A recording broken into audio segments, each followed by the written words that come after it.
Rose, Pantopon, is not a trip, is not a song, it's a music.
there is good news and there is bad news.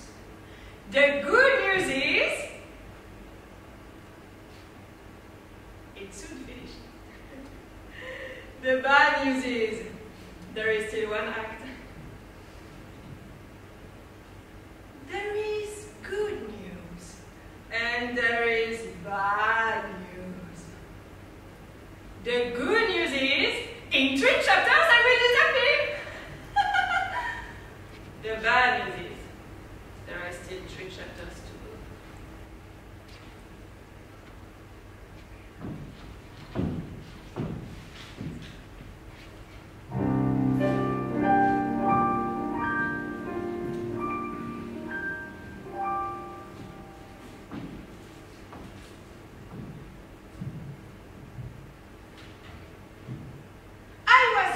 At the beginning of the 80s. Oh, I know what you are thinking. Not so old. You mean not so young? Thanks. You're welcome. You're about to start? I don't know my father. I know who he is, but he didn't acknowledge me. My mother raised me alone, but she had friends, my aunt, my uncle, and Anna, her ex-lover with whom she always stayed close. Alain was the brother of le mime Marceau. Do you remember? He inspired Michael Jackson. Do you remember? Alain always took care of us, until he died unexpectedly when I was 12. He was married, so was my father. Every time I speak English, I think about Alain, because at that time, he was the only person I knew who spoke English, and it was very impressive. Le mime Marceau toured internationally, and often in the US, and Alain and Marcel would fly there on the Concorde. I remember in our bathroom, we had the Concorde toiletry case, with the comb, the foldable toothbrush, the mini toothpaste.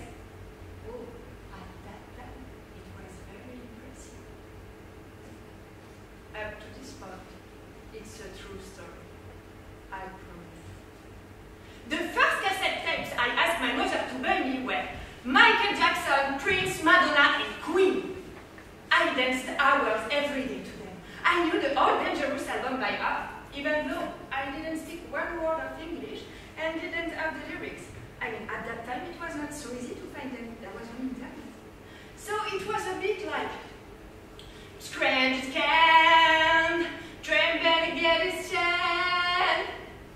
Anyway, later on I realized I appreciated not to understand everything around me. Movie titles, lyrics, labels. Sometimes when you realize what it means, YouTube, Shell, Camel, Apple, Virgin, same for the song lyrics.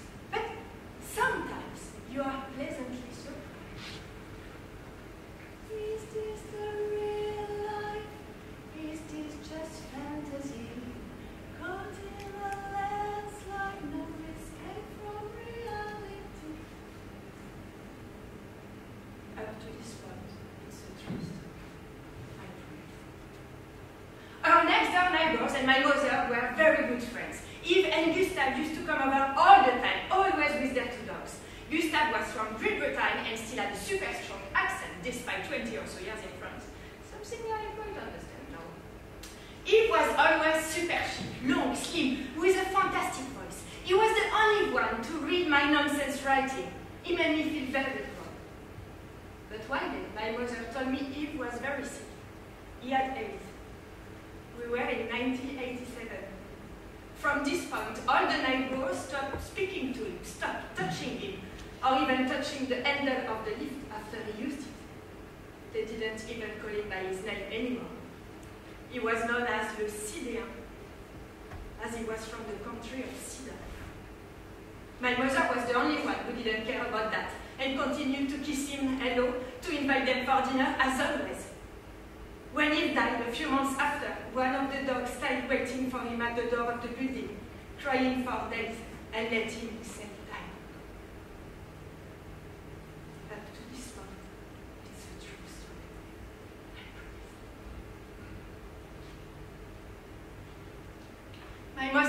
working in a roaming theater troupe, Les Tréteaux de France. They brought theater all around France. They drove during the night to their destination and mounted the chapiteau in 3 hours and were back on the road when the play was over.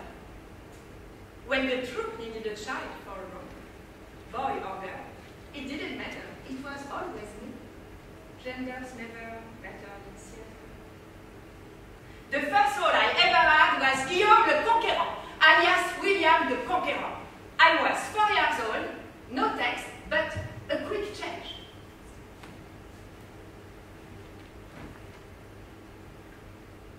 At 5, I performed in Antigone by Jean Anouilh. I was the page. I really looked at the actor who was playing Créon, the same actor who created the role in 1944. When we performed together, he was already very old, and because his role required some endurance, he was constantly supporting himself on my shoulder. The prologue of this piece remains in my mind. Voilà, ces personnages vont vous jouer l'histoire d'Antigone. Antigone, c'est la petite maigre qui est assise là-bas et qui ne dit rien. Elle regarde droit devant elle. Elle pense. Elle pense qu'elle va être Antigone tout à l'heure, qu'elle va surgir soudain de la maigre jeune fille noiraude et renfermée que personne ne prenait au sérieux dans la famille et se dresser seule en face du monde, seule en face de Créon, son oncle, qui est le roi. Elle pense qu'elle va mourir, qu'elle est jeune et qu'elle aussi, elle aurait bien aimé vivre. Mais il n'y a rien à faire, elle s'appelle Antigone et il va falloir qu'elle joue son rôle jusqu'au bout. At 10, I played Polyxène, the penultimate daughter of Priam in La Guerre de Troie n'aura pas lieu by Jean Giraudoux. But this time I had text and I hated learning it, so my mother made me rehearse. Tante Hélène, si vous nous aimez, partez. Pourquoi partirais, chérie? À cause de la guerre. Tu sais déjà ce que c'est la guerre? Je ne sais pas très bien. Je crois qu'on meurt. La mort aussi, tu sais ce que c'est? Je ne sais pas non plus très bien. Je crois qu'on ne sent plus rien. Qu'est-ce qu'Andromaque t'a dit au juste de me demander? De partir si vous nous aimez. Cela ne me paraît pas très logique. Si tu aimais quelqu'un, tu le quitterais. One day, after the play finished, a woman asked my mother why she chose such a name for me. Pardon? Yeah, I mean, Polyxène must be hard to wear in everyday life. Up to this point, it's a true story. I promise. When we had an evening show, somebody picked me up at school and drove me to the destination. I remember I was really happy when it was my mother's boss, because he had a car that spoke. I swear! And he had a phone in the car. Oh, you are not so amazed. But in the 80s, this was no joke. I mean, maybe the car was just saying, welcome, or door open. But at that time, there was Night Rider on TV.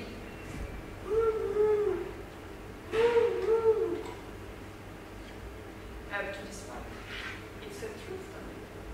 I promise. In kindergarten, the other girls loved me. In primary school, too. Except it always happened that the girl I liked the most would at some point be mean to me. As long as the others didn't follow along, everything was fine. But the second year of college, from one day to the next, one friend decided to stop speaking to me. And I mean, ignoring me, as if I didn't exist. Not just this, she rallied all the girls of her crew against me, then the whole class, and soon the college. And finally, I was sitting in class alone, because they were saying I was stinky and a lesbian. In the 90s, for a teenager, this was no joke.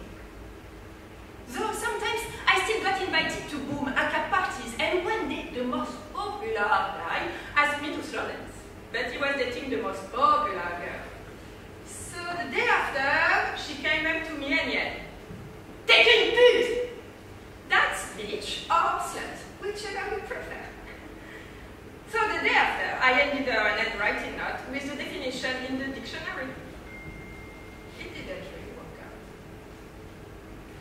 Up to this point, it's a true story. I promise.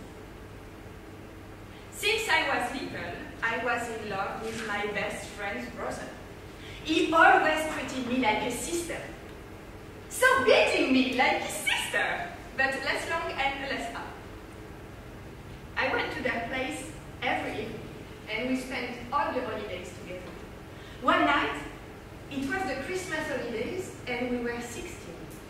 My best friend fell asleep, so I stayed up with her brother. It was the first time he spoke to me as an adult, as an equal, and not the friend of his sister. The hours were passing, and I started to feel a weird heat. Suddenly, I looked at my watch. I had to go. He proposed to bring me to my dorm. I was living on the 5th floor, they on the 7th. Steps from my door, he asked me, "Did you ever make love?" "Non. Et tu aimerais que ta première fois ce soit avec moi?" He took my hand and kissed me. The first time I made love was on the steps between the 4th and the 5th floor.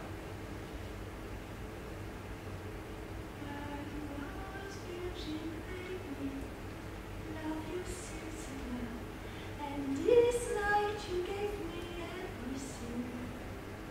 I was virgin, baby, dreaming about you since ever. And this night you gave me everything. I'd like to be yours forever. Please take me someday, baby. All my dreams will be replayed.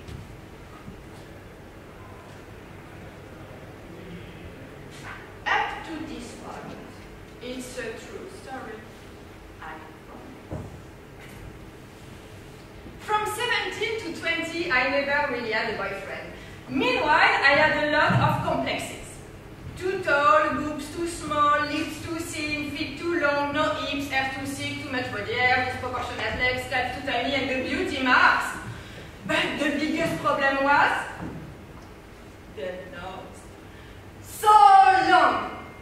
For years, I wanted a new one, a small one, perfect and straight, and I wanted nice lips as well, like a plump apricot. Eventually, I learned to live with them. At 20, I met the guy with whom I stayed 7 years in the bar where my best friend was working, the one with the rose. And the same year, my mother retired. So to pay my bills, I became a barmaid in a nightclub, from barmaid to waitress, and then a dancing pole fell into my hands. One day, my boyfriend was in the club, and I was dancing on the pole, and a guy started to speak with him. "She makes me hard." "Oh, really?" "Oh, yeah." "Oh, cool, it's my girlfriend." Up to this point, it's a true story. I promise.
The bad news is, I will read you a poem.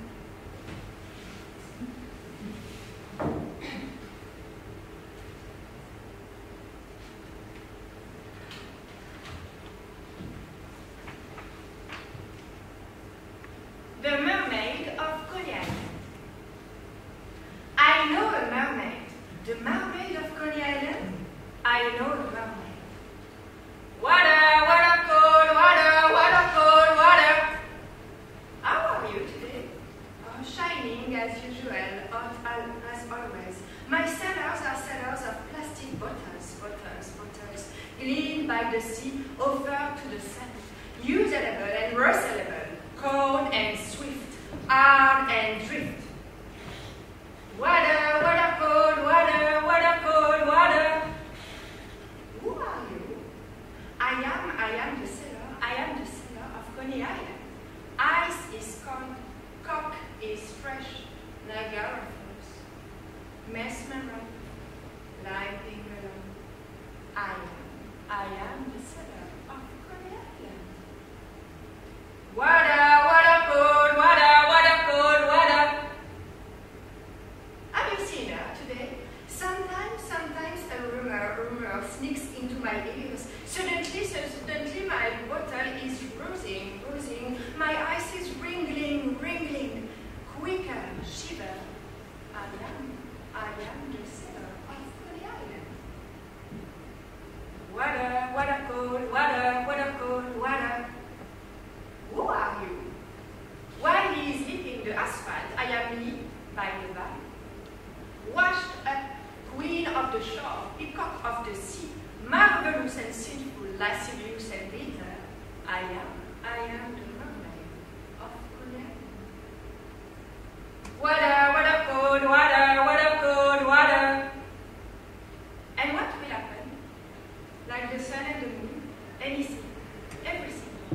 I don't read from books, but from well, and you. I glue my ear to a second shade. I am not upset, just an hypnotist. Scully, Clammy, next appeal 06/18/2016. I am the mermaid of Coney Island.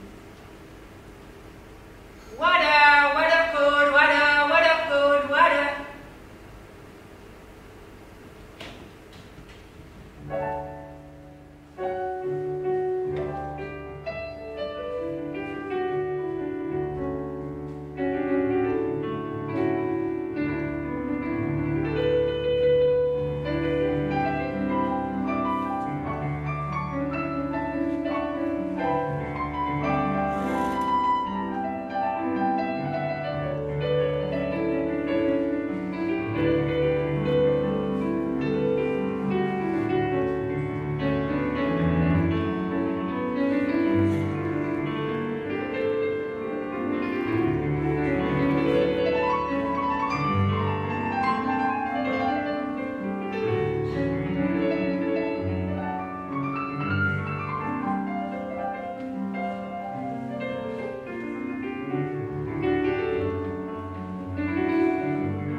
And here's to the dude who believed aren't they a gas?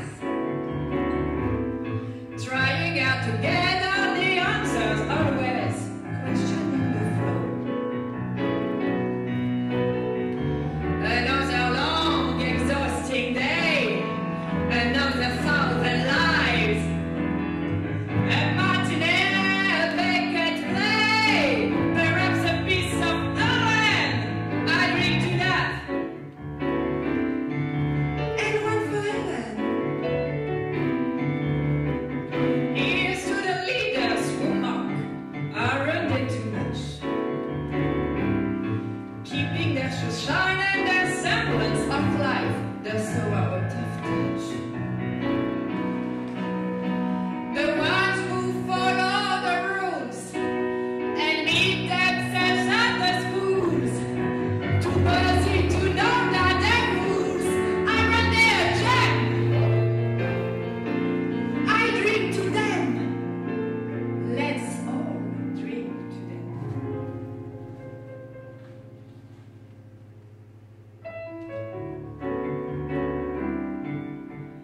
And here's to the folks who just watch, aren't they the best? When they get depressed, it's a bottle of Jack, glistening just. Another chance to disapprove, another brilliant singer, another reason not to move, another vodka singer. Oh! I drink to that. So here's to the girls on the go. Everybody tries. Look into their eyes and you see what they know. Everybody dies. A toast to that invisible bunch. The dinosaurs who building the crunch. Let's hear it for the ladies who fight. Everybody rise! Rise! Rise! Rise! Rise! Rise! Rise!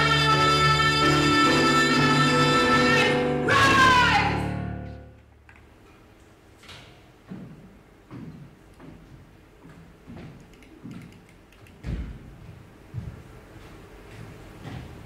We apologize.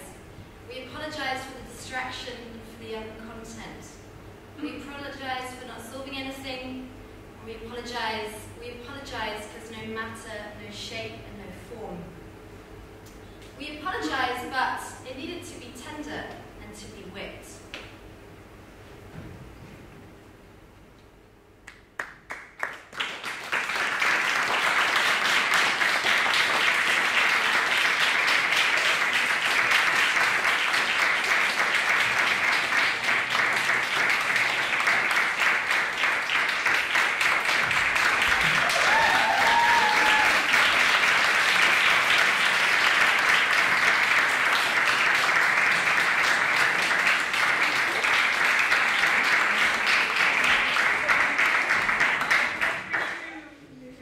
Thank you for coming tonight, and to thank you the ICA who really allowed the first iteration of this performance to be, in a super great, shape for you and for me as well. I would like to thank the Drink Factory for this amazing cocktail that they created for Rose, because it's like a portrait cocktail. And in ICA, if I can, I will thank you, of course, the technician and Elisa, and Steve, and particularly Juliette, who was really fantastic.